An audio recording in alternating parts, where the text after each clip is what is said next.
ಎಲ್ಲರಿಗೂ ನನ್ನ ಈ ಒಂದು ತರಗತಿಗೆ ಸ್ವಾಗತ. ದಿನಕ್ಕೊಂದು ಇಂಗ್ಲಿಷ್ ಪದ ಕಲಿಯೋಣ. ಈ ದಿನದ ಪದ classification. Classification. My dear friends, ಈ ಪದದ ಬಗ್ಗೆ ನಾವು ಇವತ್ತಿನ ಕ್ಲಾಸಲ್ಲಿ ಕಂಪ್ಲೀಟಾಗಿ ಕಲಿಯೋಣ. ಅಂದರೆ ಪದದ ಉಚ್ಚಾರಣೆ, ಪದದ ಅರ್ಥ, ಪದದ ಸ್ಪೆಲ್ಲಿಂಗ್ಸ್, ಮತ್ತು ಪದದ ವಿವಿಧ ರೂಪಗಳು, ಮತ್ತು ಸಮಾನಾರ್ಥಕ ಪದಗಳು, ವಿರುದ್ಧಾರ್ಥಕ ಪದಗಳು, ಮತ್ತು ವಾಕ್ಯದಲ್ಲಿ ಈ ಪದವನ್ನು ಯಾವ ರೀತಿ ಬಳಸಬೇಕು, ಮತ್ತು ಟೆನ್ಸಲ್ಲಿ ಕಾಲಕ್ಕೆ ತಕ್ಕಂತೆ ಯಾವ ರೀತಿ ಈ ಪದವನ್ನು ಬಳಸಬೇಕು, ಈ ಎಲ್ಲ ಕಂಪ್ಲೀಟ್ ಡೀಟೇಲ್ಸನ್ನು ಈ ಒಂದು ತರಗತಿಯಲ್ಲಿ ನಾನು ನಿಮಗೆ ಹೇಳ್ಕೊಡ್ತೀನಿ. ಎಲ್ಲರೂ ವಿಡಿಯೋವನ್ನು ಎಂಡ್ವರೆಗೂ ನೋಡಿ. ಯಾರಿನ್ನ ನನ್ನ ಈ ಒಂದು ಚಾನಲನ್ನು ಸಬ್ಸ್ಕ್ರೈಬ್ ಮಾಡಿಕೊಂಡಿಲ್ಲ, ದಯವಿಟ್ಟು ಎಲ್ಲರೂ ಕೂಡ ನನ್ನ ಚಾನಲನ್ನು ಸಬ್ಸ್ಕ್ರೈಬ್ ಮಾಡಿಕೊಂಡು ಪ್ರತಿದಿನ ಒಂದು ಪದದಂತೆ ನಾವು ಇಂಗ್ಲೀಷ್ ಕಲಿಯುತ್ತಾ ಹೋಗೋಣ. ಓಕೆ, ಈಗ ಪದವನ್ನು ನೋಡೋಣ. ಕ್ಲಾಸಿಫಿಕೇಷನ್. ಮೊದಲಿಗೆ ಪ್ರೊನೌನ್ಸಿಯೇಷನ್ ನೋಡೋಣ. ಪ್ರೊನೌನ್ಸಿಯೇಷನ್ ಅಂದರೆ ಉಚ್ಚಾರಣೆ. ಯಾವ ರೀತಿ ಈ ಪದವನ್ನು ನಾವು ಉಚ್ಚರಿಸಬೇಕು. ಇಲ್ಲಿ ನಾವು 3 ಸಿಲಬಲ್ಸಲ್ಲಿ ಈ ಪದವನ್ನು ಉಚ್ಚರಿಸಬೇಕು. 3 ಹಂತಗಳಲ್ಲಿ ನಾವು ಈ ಪದವನ್ನು ಉಚ್ಚರಿಸಬೇಕು. ಪದದ ಉಚ್ಚಾರಣೆ ಹೀಗಿದೆ: ಕ್ಲಾಸಿಫಿಕೇಷನ್, ಕ್ಲಾಸಿಫಿಕೇಷನ್, ಕ್ಲಾಸಿಫಿಕೇಷನ್. ಈ ರೀತಿ 3 ಹಂತದಲ್ಲಿ 3 ಸಿಲಬಲ್ ಅಂತ ಹೇಳ್ತೀವಿ. 3 ಸಿಲಬಲ್ಸಲ್ಲಿ ಇದನ್ನು ನಾವು ಉಚ್ಚರಿಸಬೇಕು. ಮತ್ತು ಎಂಡಿಂಗ್ ಸಿಲಬಲ್ಲನ್ನು ನಾವು ಒತ್ತಿ ಹೇಳಬೇಕು. ಅಂದರೆ ಏರು ಧ್ವನಿಯಲ್ಲಿ ಹೈ ಪಿಚ್ಚಲ್ಲಿ ಹೇಳಬೇಕು. ಈ ರೀತಿ ಕ್ಲಾಸಿಫಿಕೇಷನ್, ಕ್ಲಾಸಿಫಿಕೇಷನ್, ಕೇಷನನ್ನು ನಾವು ಸ್ಟ್ರೆಸ್ ಮಾಡಿ ಹೇಳಬೇಕು. ಈಗ ಅರ್ಥ ನೋಡೋಣ. ಕ್ಲಾಸಿಫಿಕೇಷನ್ ಅಂತಂದರೆ ವರ್ಗೀಕರಣ ಮಾಡು, ಗ್ರೂಪಿಂಗ್, ವರ್ಗೀಕರಣ ಮಾಡುವುದು, ಗ್ರೂಪ್ಸ್ ಮಾಡೋದು, ಅಥವಾ ಅರೇಂಜ್ಮೆಂಟ್ ಮಾಡೋದು, ಆರ್ಗನೈಜೇಷನ್ ಮಾಡೋದು. ಇವು ಅದರ ಅರ್ಥ. ಮತ್ತು ಈ ಒಂದು ಪದವನ್ನು ನಾವು ನೌನಾಗಿ ಯೂಸ್ ಮಾಡ್ತೀವಿ, ಮತ್ತು ವರ್ಬ್ ಆ ರೀತಿ ಕೂಡ ಯೂಸ್ ಮಾಡ್ತೀವಿ. ಅಂದರೆ ನಾಮಪದವಾಗಿ ಮತ್ತು ಕ್ರಿಯಾಪದವಾಗಿ ಈ ಪದವನ್ನು ಯೂಸ್ ಮಾಡ್ತೀವಿ. ನೌನಾಗಿ ಕ್ಲಾಸಿಫಿಕೇಷನ್, ಇದು ನೌನ್. ವರ್ಬ್ ಅಂತಂದರೆ ಕ್ಲಾಸಿಫೈ, ಅಂದರೆ ವರ್ಗೀಕರಣ ಅಂದರೆ ನಾಮಪದ.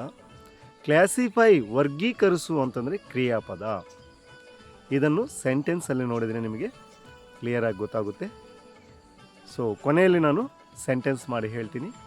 ಇವಾಗ ಇದಕ್ಕೆ ಸಮಾನಾರ್ಥಕ ಪದಗಳು ಮತ್ತು ವಿರುದ್ಧಾರ್ಥಕ ಪದಗಳನ್ನು ನೋಡೋಣ. ಸಮಾನಾರ್ಥಕ ಪದಗಳು ಆವಾಗಲೇ ನಾನು ಹೇಳಿದೆ: ಅರೇಂಜ್ಮೆಂಟ್ಸ್, ಗ್ರೂಪಿಂಗ್, ಆರ್ಗನೈಜೇಷನ್ ಅಂತ. ವಿರುದ್ಧಾರ್ಥಕ ಪದಗಳನ್ನು ನಾವು ನೋಡಿದರೆ ಕ್ಲಾಸಿಫಿಕೇಷನ್ಗೆ ಮೇಯ್ನ್ಲಿ ನಾವು ಡಿಸ್ಕ್ಲಾಸಿಫಿಕೇಷನ್ ಅಂತ ಹೇಳ್ಬಿಟ್ಟು ನಾವು ಹೇಳ್ತೀವಿ. ಡಿಸ್ಕ್ಲಾಸಿಫಿಕೇಷನ್ ಅಂತ ನಾವು ಹೇಳ್ತೀವಿ. ಜಂಬಲ್ ಅಂತ ಹೇಳ್ತೀವಿ, ಮಿಕ್ಸಪ್ ಅಂತ ಹೇಳ್ತೀವಿ, ಅನ್ಅರೇಂಜ್ಮೆಂಟ್ಸ್ ಅಂತ ಹೇಳ್ಬಿಟ್ಟು ಹೇಳ್ತೀವಿ, ಡಿಸ್ಆರ್ಗನೈಜೇಷನ್ ಅಂತ ಹೇಳ್ತೀವಿ. ಇವೆಲ್ಲವೂ ಕೂಡ ನಾವು ಆಂಟೋನಿಮ್ಸ್ ಆಗಿ ಬಳಸ್ತೀವಿ. ಈಗ ಟೆನ್ಸಲ್ಲಿ ಈ ಪದವನ್ನು ನಾವು ನೋಡೋಣ. ಕಾಲಕ್ಕೆ ತಕ್ಕಂತೆ ಯಾವ ರೀತಿ ತನ್ನ ರೂಪವನ್ನು ಬದಲಾವಣೆ ಮಾಡಿಕೊಳ್ಳುತ್ತೆ.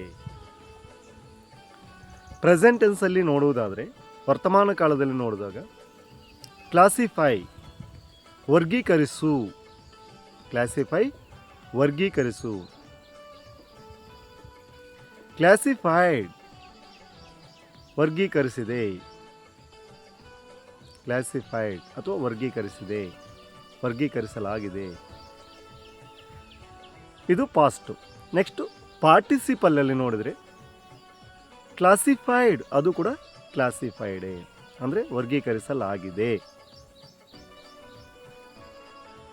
ಮತ್ತು ಕಂಟಿನ್ಯೂಸ್ ಟೆನ್ಸಲ್ಲಿ ನಾವು ನೋಡಿದರೆ ಕ್ಲಾಸಿಫೈಯಿಂಗ್, ವರ್ಗೀಕರಿಸಲಾಗುತ್ತಿದೆ, ಕ್ಲಾಸಿಫೈಯಿಂಗ್, ವರ್ಗೀಕರಿಸಲಾಗುತ್ತಿದೆ. ನೆಕ್ಸ್ಟ್ ನಾವು ಥರ್ಡ್ ಪರ್ಸನ್ ಜೊತೆ ಇದನ್ನು ನಾವು ನೋಡಬೇಕು ಅಂತಂದರೆ ಕ್ಲಾಸಿಫೈಸ್, ಕ್ಲಾಸಿಫೈಸ್ ಅಂತ ಹೇಳ್ತೀವಿ. ವರ್ಗೀಕರಿಸುತ್ತಾನೆ, ವರ್ಗೀಕರಿಸುತ್ತಾಳೆ.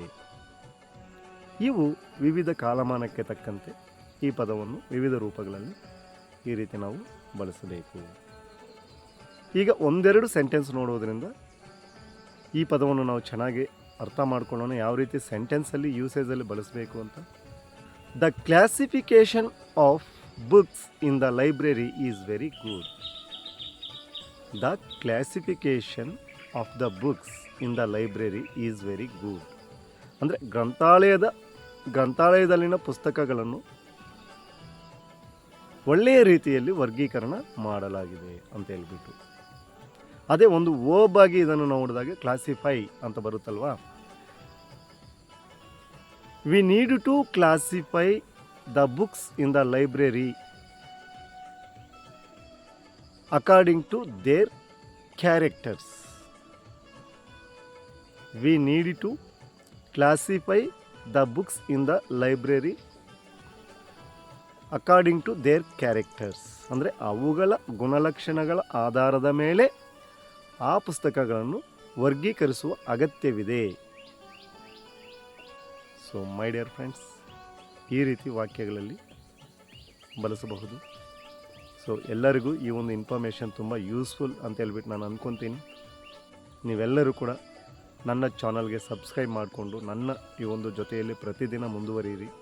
ನೀವು ಇಂಗ್ಲೀಷ್ ಕಲಿಯಿರಿ, ನಿಮಗೆ ಗೊತ್ತಿರೋವ್ರಿಗೂ ಇಂಗ್ಲೀಷ್ ಹೇಳ್ಕೊಡಿ ಅಂತ ಹೇಳ್ತಾ ಈ ವಿಡಿಯೋವನ್ನು ಇಲ್ಲಿಗೆ ಎಂಡ್ ಮಾಡ್ತಾಯಿದ್ದೀನಿ. ಮುಂದಿನ ವಿಡಿಯೋದಲ್ಲಿ ಇನ್ನೊಂದು ಪದದೊಂದಿಗೆ ನಿಮ್ಮ ಮುಂದೆ ಬರ್ತೀನಿ. ಅಲ್ಲಿವರೆಗೂ ಕೀಪ್ ಪ್ರಾಕ್ಟೀಸಿಂಗ್.